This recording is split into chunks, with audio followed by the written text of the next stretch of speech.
साथीहरु स्वागत छ मेरो च्यानलमा। आजको भिडियोमा म डिस्कस गर्ने छु यो सर्भेइङको थर्ड पार्ट हो। यसमा चाहिँ म 25 वटा क्वेशनहरु गराउने छु। न्युमेरिकलहरु वाला सबै चाहिँ फुल डिटेलमा न्युमेरिकलको साथ। अब हामी स्टार्ट गरौँ। यो क्वेशनमा के दिएछ भने फर्स्ट नम्बरमा के छ भने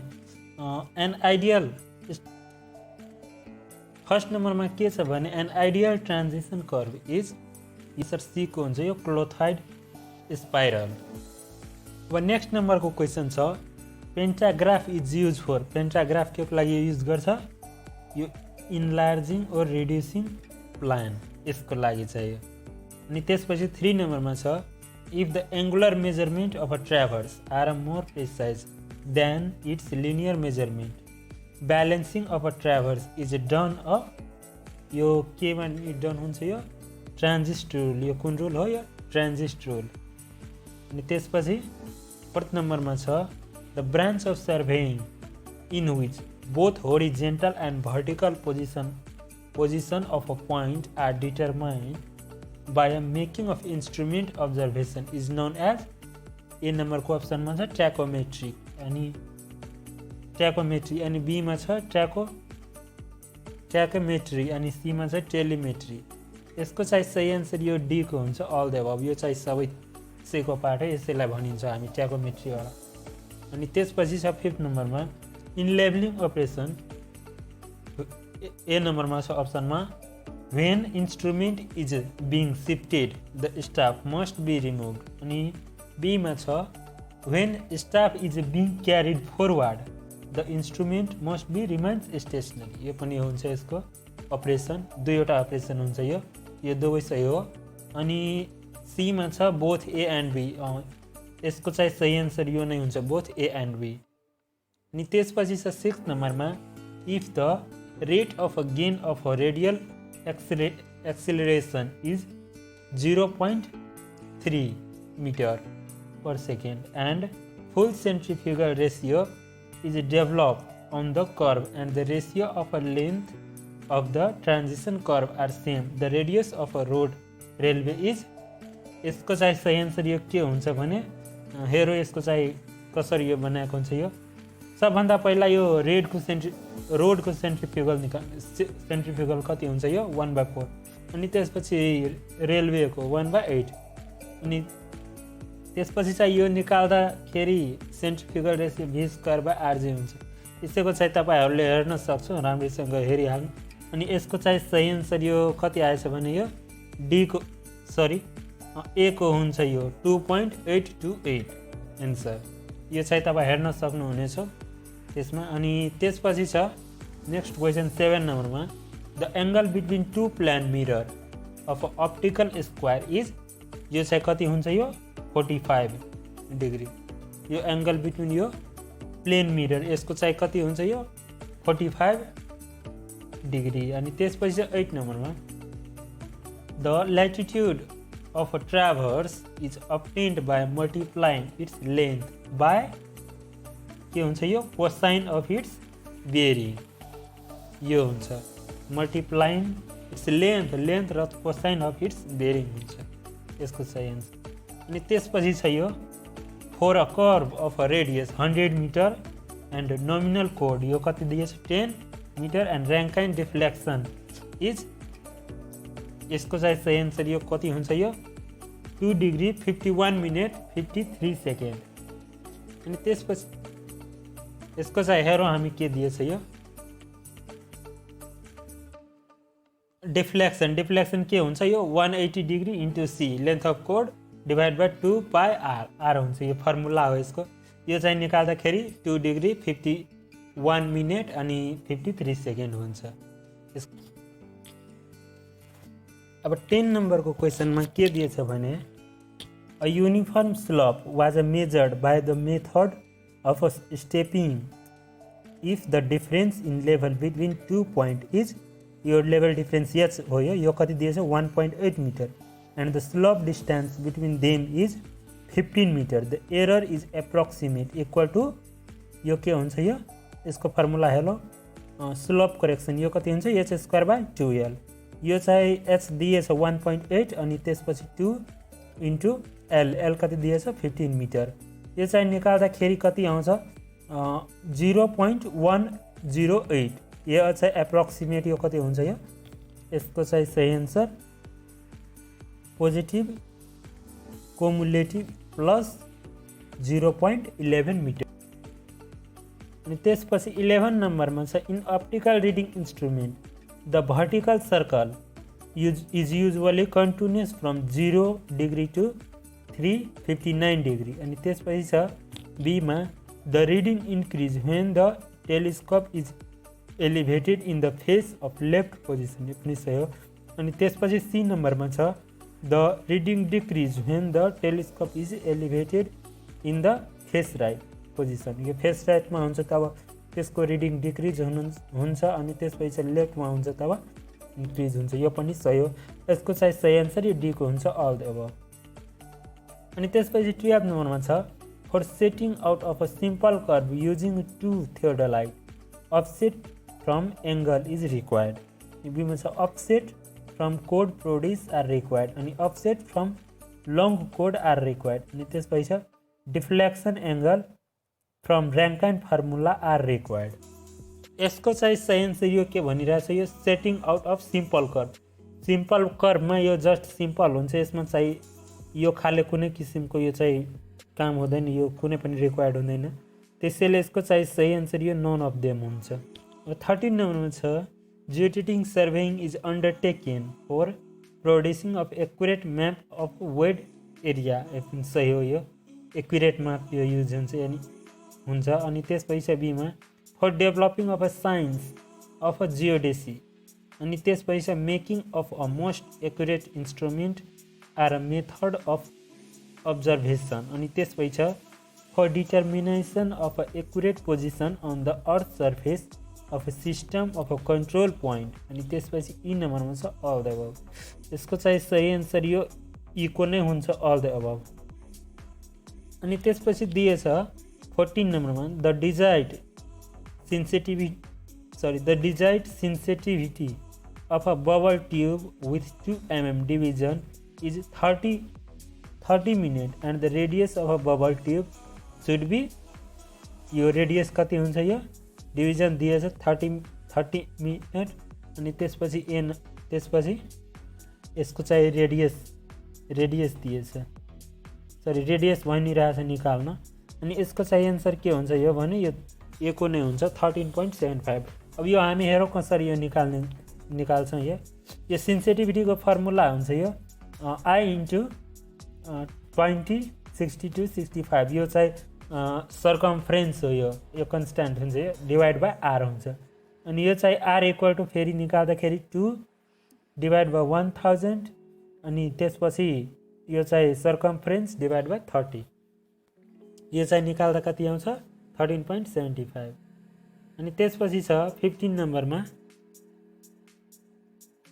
a dumpy level was set up at the mid point between the peg A and B 50 meter apart and the staff reading at A and B were 1.22 and 1.06 with the level set up A. The reading at A and B were 1.55 and 1.37. The collimation error per 100 meter length of a side. यो चाहिँ कति हुन्छ यसको चाहिँ सही answer यो B को हुन्छ 0.04 मिटर इन्क्लाइन्ड डाउनवार्ड। यो चाहिँ कसरी निकाल्नु हामी यसको चाहिँ हेरो फर्मुला यो के छ दिएको। यो चाहिँ निकाल्दा कति हुन्छ भने डिस्टेन्स बिट्विन ए र बी को डिस्टेन्स यो कति दिएछ 50 मिटर। अनि त्यसपछि चाहिँ when instrument at a centre जब सेन्टरमा हुन्छ तब चाहिँ कति दिएछ 1.22 र यसलाई माइनस गर्नुपर्छ हामीलाई ए र बी को। अनि यो चाहिँ निकाल्दाखेरि कति आउँछ 0.160 यति आउँछ। अनि त्यसपछि when of instrument near A जब एमा हुन्छ तब चाहिँ के हुन्छ यसको चाहिँ। अनि त्यसपछि एमा हुन्छ तब चाहिँ यो नेक्स्ट जुन छ नेक्स्ट दिएको 1.55 र 1.37 यो चाहिँ माइनस गरौँ। अनि यो माइनस गर्दाखेरि यो कति आउँछ यो 0.180। अनि त्यसपछि डिफरेन्स इन इन्स्ट्रुमेन्ट रेडियस यो चाहिँ कति हुन्छ यो दुवैको डिफरेन्स। यो चाहिँ निकाल्दाखेरि कति आउँछ 0. यो हेरौँ यहाँ 0.20 यसको यति आउँछ इन्क्लाइनेसन डाउनवर्ड, बट यो कतिको 50 मिटरको भयो। अनि त्यसपछि भनिरहेछ के क्वेसनमा यो 100 मिटरको 100 मिटरको 2 ले मल्टिप्लाई गरौँ अनि त्यस मल्टिप्लाई गर्दा 0.04 मिटर इन्क्लाइनेसन डाउनवर्ड आउँछ। त्यसैले यसको सही आन्सर यो के हुन्छ यो 0.04 इन्क्लाइनेसन डाउनवर्ड। अनि त्यसपछि छ 16 नम्बरमा keeping the instrument length as 1/2 meter length of a staff 4 meter. The up gradient of a ground 1 in 10. The site on the slope must be less than. यो कति हुन्छ यो पनि निकाल्छौँ हामी यो कसरी यसको चाहिँ 45 मिटर आउँछ। अब हेरौँ कसरी the height of instrument original height H equal to के हुन्छ height of instrument plus height of staff into gradient हुन्छ यो। अनि स्लोप यो हुन्छ एच स्क्वायर बाई 2l हामी पढेछौँ यो पछाडि नै पढेको थियो पछाडि क्वेसनमा। अनि त्यसपछि एच इक्वल टु अनि एच इक्वल टु कति आयो 1.5 मिटर यति आयो। अनि त्यसपछि हामीलाई स्लोप करेक्सन स्लोप थाहा छ हामीलाई कति हुन्छ यो एच स्क्वायर बाई 2l अनि यो निकाल्दाखेरि कति आउँछ 45। त्यसैले यसको सही आन्सर यो 45 मिटर हुन्छ। अब त्यसपछि छ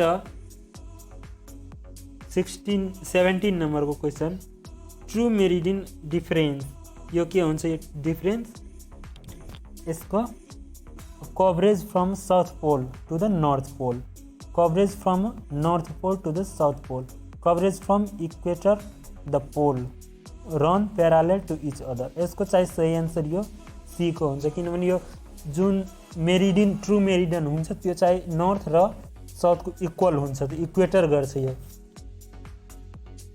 अब त्यसपछि 18 नम्बरमा छ let angular value of one graduation of a tube of length x b second and the r b the radius of its internal curve surface then यसको चाहिँ के हुन्छ यो बी नम्बरको यो फर्मुला हुन्छ psi equal to R by 20/60/65 X. अब त्यसपछि 19 नम्बरमा pick up the correct statement from the following यसमा करेक्ट स्टेटमेन्ट भनिरहेछ के छ। अब हेरौँ the length of the brass handle is inclined in the length of a chain the handle on the sweeps joint to prevent twisting of a chain. The fifth leg from either end of a chain is numbered 15. The length of a garter chain is 66 feet. यो यसको चाहिँ चारौँ चाहिँ सही हो त्यसैले यसको सही answer इको हुन्छ अल द एबभ। अब त्यसपछि 20 नम्बरमा छ two hill top A and B 20 kilometre apart inverted by the third top C if the topmost contour of the three hills pop are the same value state whether the line of a side AB यो चाहिँ कति हुन्छ यो के pass below the hilltop C pass below the hilltop C।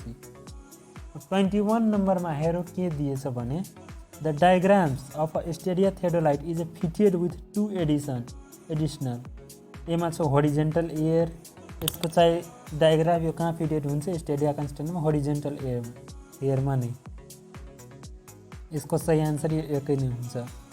अब 22 नम्बरमा हेरौँ centring error is theodolite produced an error in angle equally which does not vary with the direction of pointing. C नम्बरमा छ which varies with the direction of pointing and inversely with the length of a side. यसको चाहिँ सही answer यो C को हुन्छ यो direction of पोइन्टिङको सब यो इन्भर्सली हुन्छ। अब त्यसपछि छ 23 नम्बरमा in levelling operation if a second reading is more than first reading it represent a rise if the reading is more than second reading second it represent rise if first reading is less than second reading it represent a फल if second reading is less than first it represent फल, both be and C. यसको सही answer यो both be and C हुन्छ। जबकि यो first reading जुन छ नि त्यो चाहिँ यदि बढी छ, फर्स्ट रिडिङ चाहिँ बढी छ, त्यो टाइममा हामी के भन्न सक्छौँ त्यसलाई राइज। अनि जब चाहिँ फर्स्ट रिडिङ यदि कम छ सेकेन्डको भन्दा तब चाहिँ फल। त्यसैले यसको सही आन्सर यो ईको नै हुन्छ। अब 24 नम्बरमा छ tap of a length L and weight WGM per meter is suspended at the end which pole of P kg. The sag correction यसको फर्मुला के हुन्छ LQW square by 24 P square। त्यसपछि 25 नम्बरमा छ pick up the correct statement from the following. यसमा करेक्ट स्टेटमेन्ट भनिरहेछ के छ हेर, अप्सनमा के दिन्छ in astronomical telescope the rays from the object after reflection at the object are brought to the focus before entering the eyes piece to produce a real inverted image in front of eyes piece. अनि त्यसपछि be नम्बरमा In Galileo's telescope, the rays from the object get reflected at the object and intersected by the eyepiece from the real image found. यो पनि सही हो। अनि त्यसपछि छ सी नम्बरमा a line passing through the optical center of an object traversing through the line eyepiece is called line of sight. यो पनि सही हो। अनि त्यसपछि छ the line of site which pass through the intersection of a cross line make on the diagram which in front of a eyepiece in the plane at a right angle to the axis in it is called line of collimation। यो पनि सही हो। यसको चाहिँ सही answer यो इको नै हुन्छ all the above. Thank you friends. Video राम्रो लाग्यो भने च्यानललाई सब्सक्राइब गरिदिनु होला। अब म नेक्स्ट भिडियो चाहिँको 26 नम्बरको क्वेसनदेखि लिएर म अगाडिको यो भन्नेछु। धन्यवाद।